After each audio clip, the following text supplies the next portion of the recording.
Alright, United Russia wins the election. NATO victorious in Europe. Navalny disappears from prison. The Moscow Spring. Here it is. Now, we are the Russian Federation with Navalny. Navalny invades the Cuban. The Great Repeat.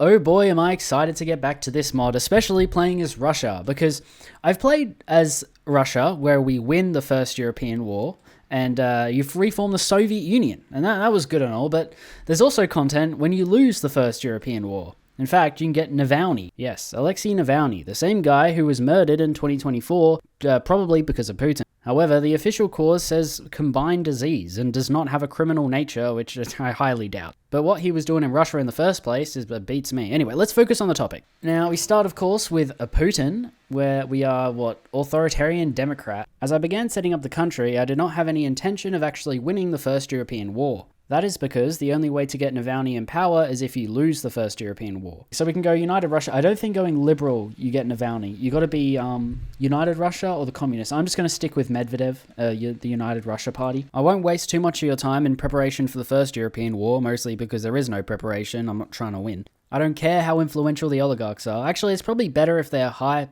influence, because that's what Navalny stands against. But I'm not going to try and deal with COVID or the oil crisis relatively quickly. Again, I don't care. Do the anti-Ukrainian military exercises.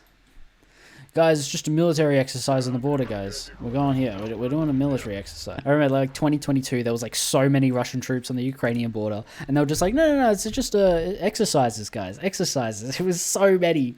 Just on the border. Yeah, no one fell for that shit, bro. I mean, Ukraine's still standing today. Anyway, I annexed both South Ossetia and Abkhazia prior to influencing the elections. Now, of course, I do want United Russia to win, so I have to suppress both the left and the right. I'm also supposed to suppress the liberal opposition, however, I will not be doing that. I want them as popular as possible. Not that it matters, it's just for realism, I guess. I'm not cracking down on the liberal opposition, though. I think if they're stronger, they'll be more power. I don't know. I don't know. Which laws should I change? Should I get rid of Shoigu? This guy's gonna... Actually, no, we'll keep him, because he's gonna make Prigozhin run out of ammo against the left. Yeah, subvert CPRF influence. I need to do that. Again, I'm not gonna bother training an army or anything. I'm gonna try and lose, so... no point even making a good army or changing templates. I'll do that when we're after the war. Then Navalny was poisoned, but this didn't kill him, nor did it kill him in real life, but this did happen. How many decision time is we go? COVID, the right-wing guys tore, liberalism is spreading, and then what is this? Just pawns in general are making moves. The rest of the usual things occurred in this year: COVID-19, the Saudi Arabian civil war. And it's not that I did nothing about them, but I just kind of was lazy. Anyway, moving on to the rest of the preparation for the First European War.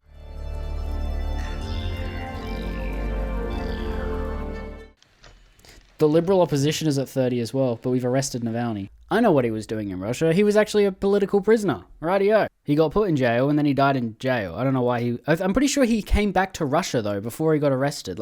When he got poisoned, he left and then he came back. I don't know why he did that. I always forget you can build in Vladivostok. It's 80% infrastructure. It's low-key developed. Look at this division.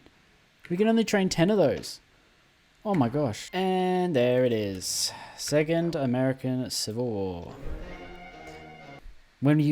Literally, what the hell is going on? Vladimir Putin is meeting with the fascist guy and the communist guy, but Navalny, the guy who's just anti-corruption, he's gone to jail. He shouldn't be allowed in society. Anyway, we finally got to the part where the president issues a statement on the American Civil War, and we go for the middle one, which is the most realistic thing he's probably going to say. The Russians feel deep sympathy for the hardships faced by common Americans. Yeah, that's something Putin would say, to be honest. All right, strengthen the president's party. 5% approval rating, 100 political power. I got so much political power, I don't know what to do with it. I know I can change laws and stuff, but I'm not trying to win. And this is all going to change when we lose the war anyway. All the laws get reset. Damn, we got 10 billion debt. That's nothing. Our economy has been surprisingly good. We can just pay off our debt pretty easily. We're getting to a point where we're going to have no debt. We'll have Medvedev take over, and he's even crazier than Putin. I think if you've seen any of Medvedev's tweets, it's God, you hope Putin isn't going to die. Because, man, if this is the guy that's taken over, God help us all, man. Anyway, Putin's condition is worsening, and we can either choose to let him step down, or he can say it's too early and he tries to stay in power. And I'll keep him in power. I'm just going to say no, it's too early for me to leave. We're keeping him in power. There was a coup in Kazakhstan, which apparently gave us justification to invade. So I went ahead and did that, and it didn't take too long. While we were invading, Putin died, and we had to call an early election. Announce this early election. Side with United Russia. We get Dmitry Medvedev. There we go. We side with Dmitry Medvedev. Another presidential race has begun. People are just supporting Medvedev. Everyone's supporting Medvedev. Here we go. After enough time passed, unsurprisingly, he won the election. Alright, United Russia wins the elections, and Dmitry Medvedev is victorious. With Medvedev in power, I now want to rush the First European War as quickly as possible. Not preparing for a war is boring, so I want to get this one over and done with. Is there a single faction that we like in America? A single faction? No. I was building a lot of civilian factories in the lead up to the First European War because what I want to do is convert them to military factories when the Second European War, or in preparation for the Second European War. Alright, fate of Belarus. A great day for the Federation. That's it. Belarus is now part of Russia. Oh, organized protests in France. What do you mean we need to organize protests in France? They'll literally do that themselves, okay? We don't need to organize protests for them. Anyway, we're getting closer to the war. Next, we're invading Central Asia. Once that's out the way, we invade the rest of the Caucasus, culminating in the final invasion of Ukraine, which would commence the First European War. Alright, there we go. We now are invading Ukraine. Now, I'm not going to put my army into the Urals and then just forget about it so I lose on purpose. I kind of want to make it look like I tried, okay? So I started advancing into Ukraine. However, now, of course, this is what's going to happen. I reckon I had enough time to capitulate Ukraine before NATO got involved. What if I capitulate Ukraine before NATO even gets involved? They haven't joined. Now, I don't know if that's actually possible, but I'm not even trying in this invasion, and I reckon I could have capitulated them, and even at the end of this year, NATO still didn't join. I've taken Kiev, I'm about to reach the Romanian border, like they're surrounded on all sides now.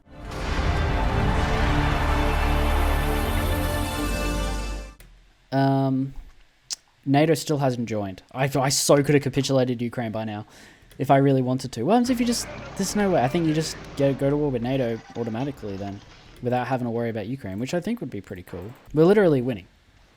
We've got Kiev. And there's no Zelensky, though. It's Poroshenko.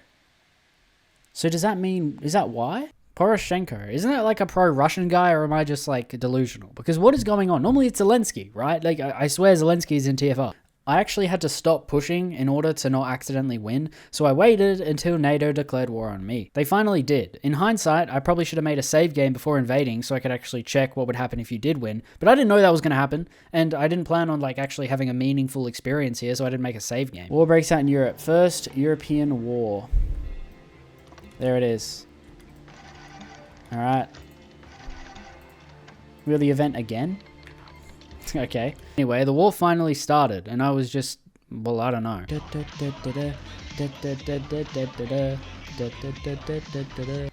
look at this encirclement. Hell yeah.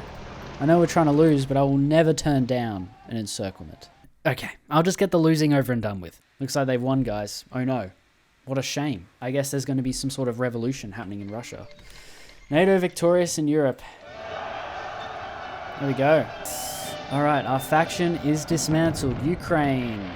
We got Belgorod occupation zone, Rostov, Crimea, and obviously Ukraine will probably annex all of that. The Caucasus are just, the Don Republic. We lost Volgograd. No, we didn't. That's Volgodonsk. Belarus has now become a republic and switched sides to NATO. We've got no land in the Caucasus. Central Asia is free. I mean, this puts us in a great disadvantage for the next one. Poor decision-making led Russia to defeat in her in a war. Now he has no option but to leave the Kremlin's office forever in shame. Okay, I can't do any focuses. They're all locked. Suddenly, Prigozhin was a bit more angry than he was in real life. He began his march to Moscow. This time, there was no leader there, so I guess he proclaimed himself as a leader. If we do destroy them now, Prigozhin becomes victorious. And then we have the Russian patriotic state, or Russian patriotic government with Prigozhin. But it doesn't end there. I know he's got a focus tree and everything, but it is indeed fake. Shortly after, Prigozhin is shot dead, and this is inevitable, and Navalny rises to power. Navalny disappears from prison. Whoa, he's gone! Following a recent unrest, notorious criminal and adversary Alexei Navalny has mysteriously disappeared from his cell. Mass protests across Russia. The Moscow Spring, here it is.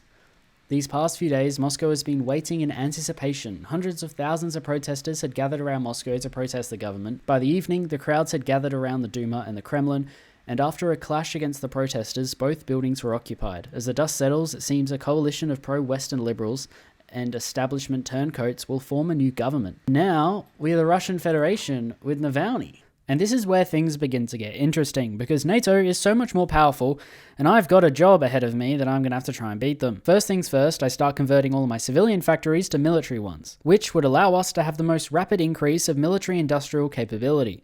No freedom for enemies of freedom. Totalitarian Socialist and the National Socialist Party will now be outlawed. Another change is that he's freeing all of the political prisoners. Right now, NATO must be jumping with joy. They're like, finally, a democratic Russia that we can agree with. Unfortunately, that is not going to be the case. Our developments dropped to rock bottom, so I gotta work to build those up again. Oh, the poverty is horrible. We need to increase our welfare benefits. We should still have... We got no debt still, so it's like... I mean, look at our liquidity. It's still insane. Alright, first Russian democratic elections. Here we go. Next year, the election would start, but it probably won't be a surprise that Navalny wins.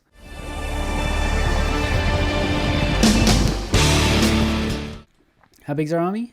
258k. We do have a lot of equipment. Okay, we don't have all the equipment. I'm going to have to put in a lot of work to make an army that matches NATO's. I think they have a couple million, so yeah. After sorting out the production of all my equipment, I finally had a look at the new focus tree. Alright, there we go. Navalny wins the election. So, new focus tree with Navalny. We can expand his power. Okay. Bro became what he seeked to destroy, man. What the fuck? Anyway, I'm looking at NATO and... we're kind of screwed, to be honest. Oh, we got this Russian oh, this is different. Okay, whoa. Russian reformation. For the longest time, our system relied on a broken constitution that gave power to the regime. Now we are ready to create a true democratic constitution. Anyway, we have this fanaticism mechanic, which allows us to get bonuses depending on how fanatical our population is. Yeah, people's willingness to fight in support of the nation. And then we got new oligarchs. I'm guessing we're going to try and bring down the oligarchs now. In response to NATO, we made our own faction with only us in it, the Baltic Treaty Organization. Oh, there we go. The BTO. Let's revive the economy. It's going to be a war economy. That's how we will revive it. Don't worry about the crash that comes at the end of the war, though. A nation of patriots. Cool, we'll do this. Add Russian neo-nationalism. Right, this person gives no bonuses. No bonuses whatsoever. Oh my god. Anyway, there was a decision on whether we should improve Yeltsin's public image. He's definitely a divisive figure. He led the independence of Russia from the Soviet Union, but also gave power to Putin and was an alcoholic. Anyway, I chose to try and improve his image to, I don't know, it gave some bonus. Shortly after, the people of Belarus weren't too happy about being forced into NATO immediately after the war. Apparently, they just led our military across the border and we occupied them, so they're back on our side. The president of the Russian Federation made a statement on the protests in Belarus. Dear Belarusians, we in Russia, and I personally, are very familiar with the fact that our freedoms, our constitution, are being trampled on. Should I say this with a Russian accent? I think I should. And we could not leave you... Okay, I don't know what I was thinking here. Just let me read the rest of it in a Russian accent and just deal with it, please. We fully support your demands and the resignation of Prime Minister for... in the establishment of new democratic constitution. Belarusians, we the people of Russia agree with you. European Union accused Russia of neo-imperialism and attempts to establish puppet government in neighboring country. But apart from deep concern from the West, nothing followed. Is the situation returning to normal? What am I doing, man? Oh, revolution in Belarus. As a result of the constitutional crisis and the mass protests against the Rada and Prime Minister of Belarus, the government of Belarus has changed again. Wait, did we just get some... Oh my god, they're our puppet. And we took some land. Look, I think that was... Yeah, look. We're taking some of the land as well. You see what the problem is? All of these guys, they're sending volunteers to Israel. This is what we're fighting. This is the corruption we're fighting against. I see now. Look at them all sending volunteers to Israel. But I want to get this self-sustainable economy. Look at this. It's good. Promote economic independence as well. Next year, we'll start reclaiming some of the land that gained independence from us.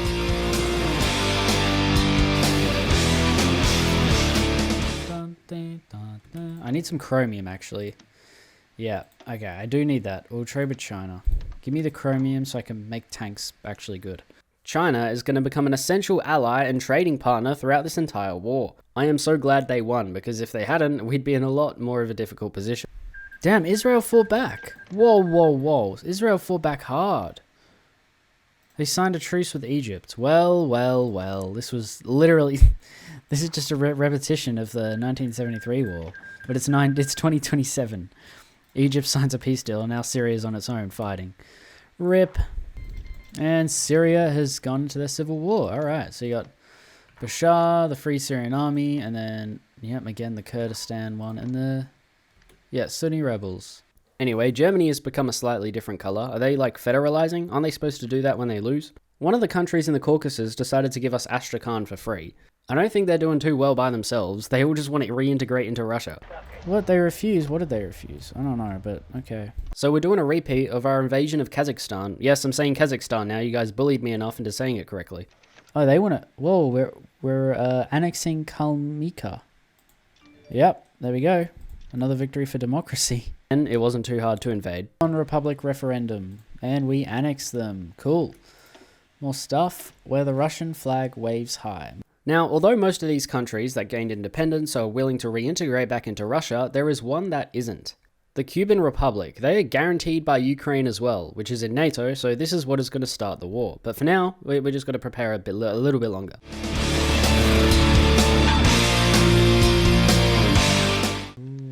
Successful referendum. We now get a couple more areas. Navalny's peacekeeping saves Stavropol.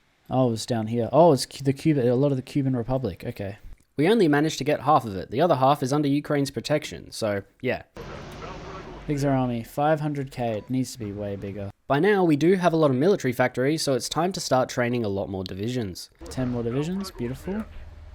Alright. Army's getting 830k now. It's getting closer to 1 million. The Great Asian War began, and I was hoping that China would win this one too. I don't see Japan helping us out if we need it, but China definitely. Then for some reason, NATO has gone in on Iran and Iraq, expanding their influence even further. I sent some volunteers, but it was futile. I could take my divisions away from here, I guess, because like Iran is holding. They're not though. That's like one dude there. Factories on all of this. So many factories on all of this. Still can't produce enough to build an army worthy to be NATO.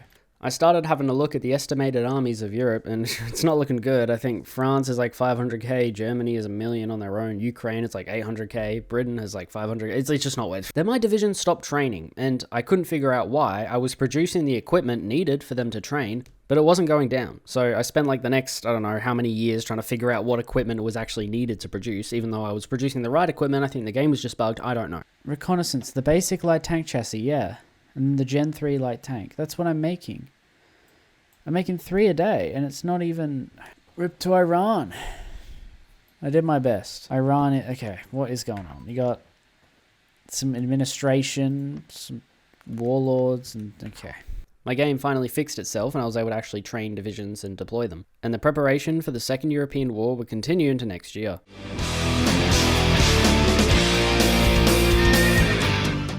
Alright, 2029. I don't know if we'll declare war this year. I think 2030 we'll do it. Yo, vehicle market. I can purchase a bunch of stuff. Yo, I can purchase all of this. I have so much money. Thank God I can purchase stuff. And it's funny because this is all NATO equipment. I can just purchase a bunch of equipment from the countries I'm about to invade. Military factories. In hindsight, I probably should have built these military factories closer to the Urals. In the event NATO pushes me back, wink wink, they do, I'm going to lose all my military industry. So, yeah. Alright.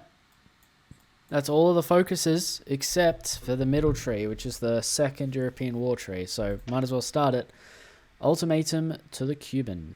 Oh, there's the primary targets. Berlin, Paris, Rome, London, Warsaw, and Kiev. Yep, so we're just going to have to invade every major NATO country. Isn't that fun? Including, somehow, I got to get across the channel, which is going to be a challenge in itself. It's going to be hard. Surely it's going to be really hard. There we go. All those things being bought. I'm just going to use it on them, but yeah. Anti-corruption trials.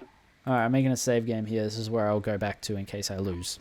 In the likely event that I lose on my first try, that is where I will go back to. I made a fallback line neighboring all the NATO countries, so I couldn't just make a solid front line against the faction because you just can't do that. Now, in terms of the plan, I don't mind getting pushed back because we're Russia and we're probably going to get pushed back and then we can push forwards again. That's kind of like our whole strategy. But at the same time, I want to try and shorten my front line as much as I can, like taking the Baltics. With Belarus on our side now, it might be a little easier, but we don't have Kaliningrad anymore, so it's going to be a lot harder than the First European War. I think when we declare war as well next year, we'll have also the ability to just mobilize a lot more men, right? Like Europe, this is like the maximum of their mobilization. What is Kaliningrad? Kaliningrad is it's a United Nations Trust territory. Yeah, so the Baltics are going to be so much harder to deal with. NATO demands war reparations. What? They're going to do this?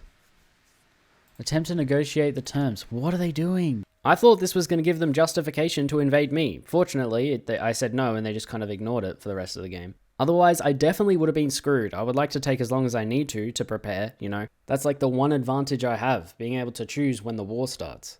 Anyway, 2030 was approaching on the horizon, and we would invade NATO.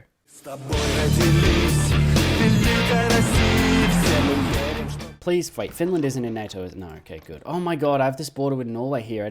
Of course, Israel's bloody here. So currently, my front line stretches from that little bit in Norway through the European plain all the way down to Georgia. Chances are we're probably going to get pushed back at the very start of this war, but, you know, Russia, that normally happens. We're probably going to get pushed back and back and back. I noticed in that decision tab that they don't have any primary or secondary victory points on our territory, meaning the only way we lose is if we actually capitulate. Yeah, and then eventually we're going to mobilize more and more men, and we're probably going to start pushing forwards again. That is the kind of strategy that I am going for. I don't plan on, unless I can push straight away, I doubt. I doubt we can, but if we can, then I will. Anyway, I began the focus, our last full measure, and braced myself for the Second European War.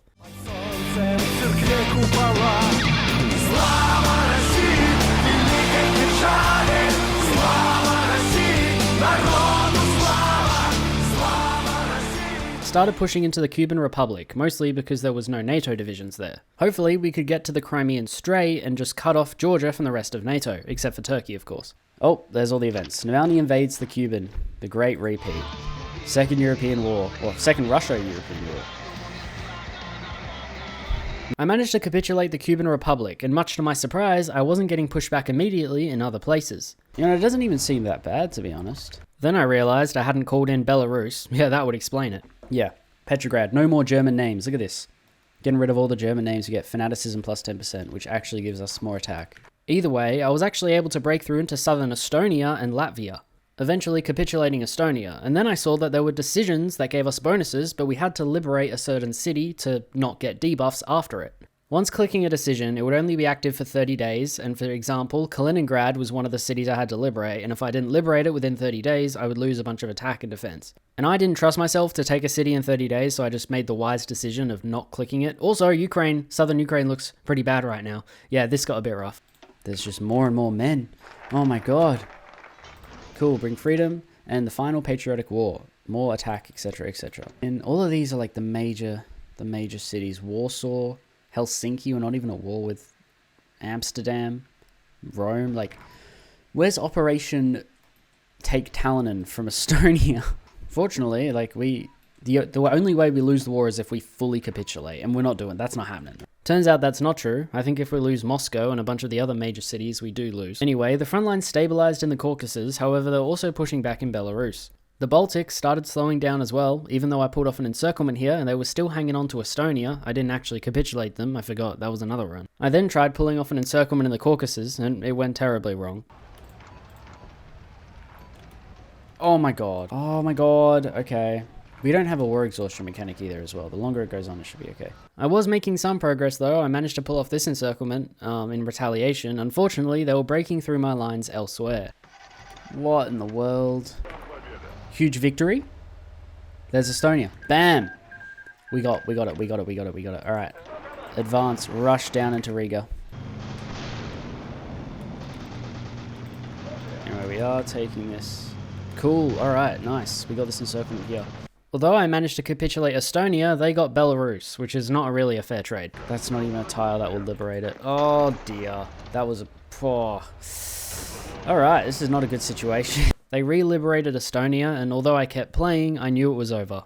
The Caucasus were now completely under their control, and even though I made it into 2032, it was still not going to work. Alright. Especially when I got naval invaded in the north. That was so bad. Did I lose?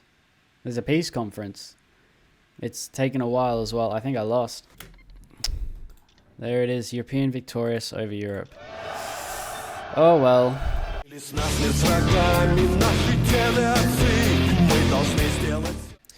Okay, so we're back to 2030, and I've done things a little bit differently. My army is slightly bigger, not because I was able to produce more equipment, but it's because I wanted to shift my focus during the war to a mainly conscript army. I noticed that, like in my last playthrough, I was missing a lot of like mechanized and APCs and motorized, all the mechanical stuff. When Russia is primarily does well when it's just when it's a conscript army. So I do have a professional army of like tanks and motorized, etc. Like a very large professional force. But during the war, if I want to pump out divisions more and more, I should probably just focus on making artillery, infantry equipment, and support equipment, or improved command equipment. And that way I can just churn out these infantry divisions with like some race infantry, special forces, engineer, artillery, right, and just churn them out. Okay, that was a bit of a yap, but you get my point. I began the war and things started out relatively the same. I began pushing into the Cuban Republic, splitting Georgia from the mainland NATO. However, this time I made sure to quickly reinforce the south of Ukraine after they capitulated. However, somehow they were so much stronger in Estonia and managed to push me out. Where did this come from? Now this still counts as attempt 2, okay? I know I'm reloading, but I'm reloading the same save. Now, upon this one, I was so tempted not to call in Belarus and just move my army out of there because that shortens the front line by so much. I only border Latvia, Estonia, Ukraine, and Georgia. But no, I'm not doing that yet. It's going to take a few more attempts and me raging to actually commit to that. And why are they retreating like one at a time? 1 out of supply Italian, a quarter of its organization is my army. Why does my army loses all its organization? Because they do stupid counterattacks after immediately being pushed back. That's it. I'm not calling in Belarus. You want to play like some I can play like some bit. Here we go. We're not calling in Belarus. Well, that didn't take long. I'm not calling in Belarus. This time, I was able to concentrate more forces into pushing into the Baltics, and it worked out pretty well. I even clicked the decision to liberate Kaliningrad because I genuinely thought I'd be able to cross the Delgava River. No, I'm halfway. I'm halfway into my 30 days. I haven't even taken Riga. I haven't even taken Tallinn. Those bonuses are not good enough. I had stopped paying attention to southern Ukraine because I was so focused on the Baltics that it started collapsing and I didn't realize. And at that point, I just gave up. Okay, we're going to the next attempt.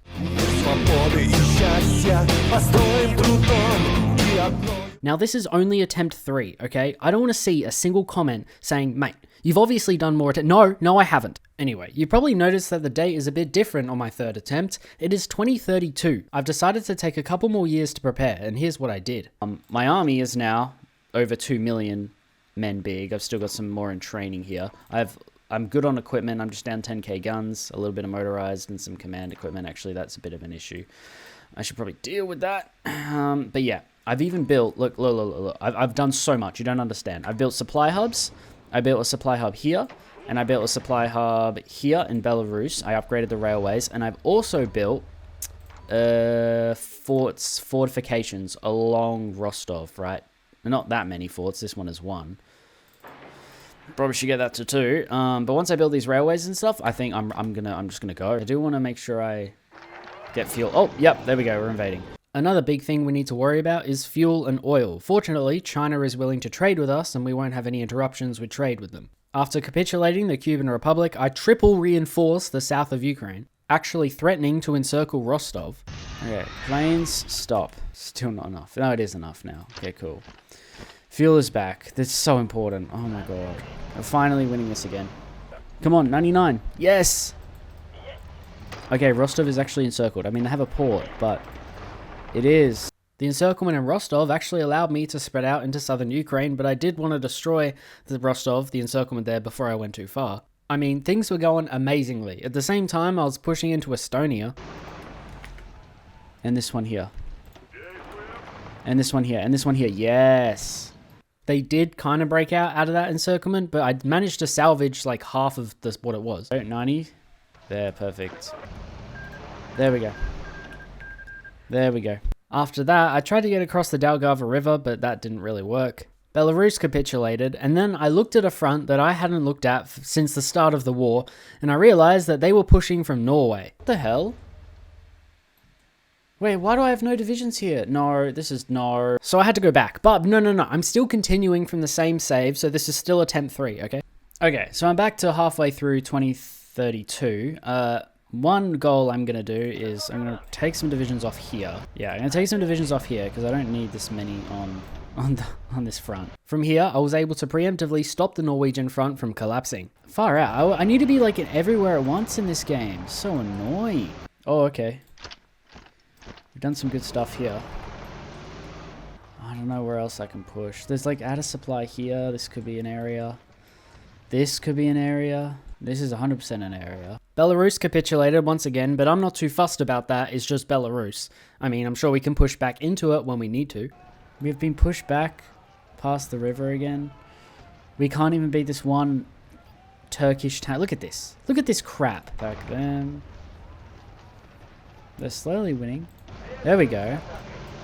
So apart from the odd encirclement, things aren't going too well, but at least we aren't getting pushed back past St. Petersburg, Moscow, or Volgograd. I realized I haven't said a thing about the Air Force this entire video. Yeah, I mean, we're okay if we concentrate all our planes over one area. But if we don't, then we're screwed. They recapitulated Estonia once again, and we were back on the back foot in the Baltics.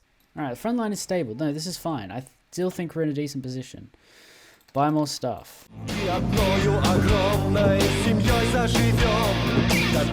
It appears that NATO has built up quite the substantial force on my border. It appears that they're not slowing down either.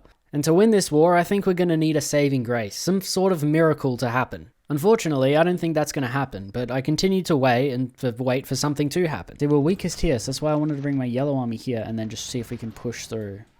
Look at this full frontal assault they're doing on us. This is not good up here. I really don't like this. Okay. I think it's fine. It's fine. It's fine. We're fine. Look at them trying to just attack us relentlessly like this. It's not going to work out for them.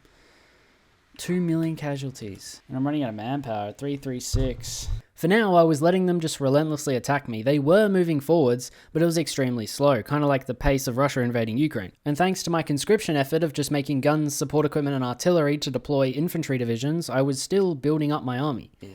What even is this front line? Oh my god, man. Nah, we're fine. No. Trust me. We've seen this kind of front line before, guys. This isn't anything new. And then finally, the nothing ever happens chud was proven wrong. A miracle happened, or probably something that happens every game that I didn't know about. Gaddafi, the guy who united North Africa, declared war on NATO. Come on, great socialist people's Arab Jamahiriya. Come on. This ultimately took some pressure off my front line, and I was building up a great push next year.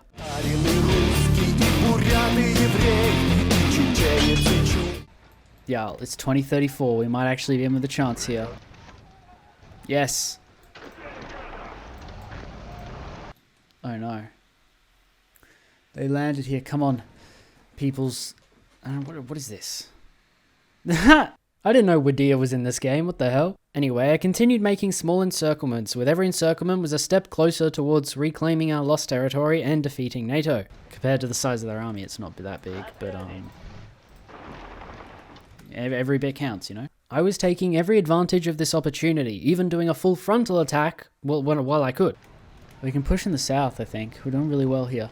Now, while I was pushing, I was evidently going to run out of equipment, and I need a solution for this. On the one side, I am getting factories back as I'm retaking land with military factories and I can get my industry back up, but it most likely isn't going to make enough of a difference. We need equipment like now. I could buy equipment every so often, but that wasn't enough, so I turned to the one ally that I could trust to get me equipment.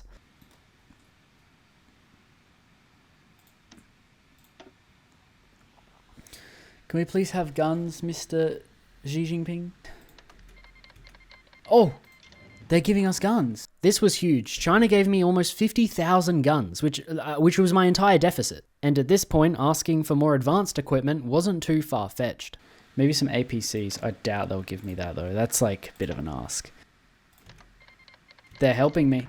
They just gave me 7,000. Our army has now grown to 3 million men. That's 1 million more what we started with. And at this point, I knew we weren't going to lose. I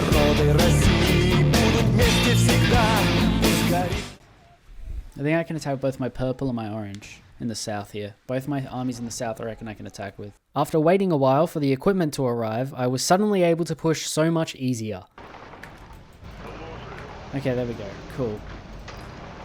Cool. And at this point, I was confident enough to launch just a full-scale attack. By the way, Gaddafi's North Africa did capitulate, but by now it's too late. Soon enough, we were well into eastern Ukraine, pulling off encirclements on our way. And once this train got moving, there was no stopping it.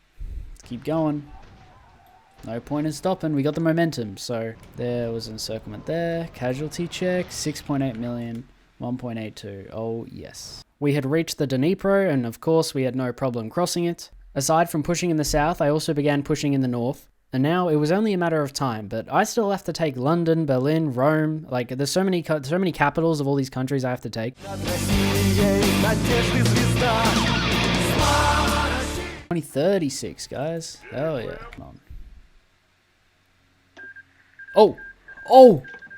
Oh! We defeated Ukraine, which probably had the strongest army in the entirety of NATO, and so now we were ready to advance on the rest of it. With its collapse, I was able to pull off so many encirclements. Yeah, they got like no divisions left. What's a total? 7 million casualties. Yeah. No one talks about the satisfaction of like just being able to roll over your enemy after being in a stalemate and losing to them for so long. Oh my god. Perfect. Now, when invasion go? The invasion across the English Channel was a lot easier than I expected. Our navy was better than theirs somehow, and I managed to capitulate them, thus defeating NATO. Oh! Russia declares victory in Europe. We did it! After months of intense fighting across Europe, the Russian self-defense forces emerged victorious over the united armies of NATO. Navalny delivered a triumphant speech in which he declared the victory of the Russian people. Tens of thousands gathered in the Red Square in Moscow to celebrate this great day. And their vision is of an equal and democratic Commonwealth for all its citizens. Hey!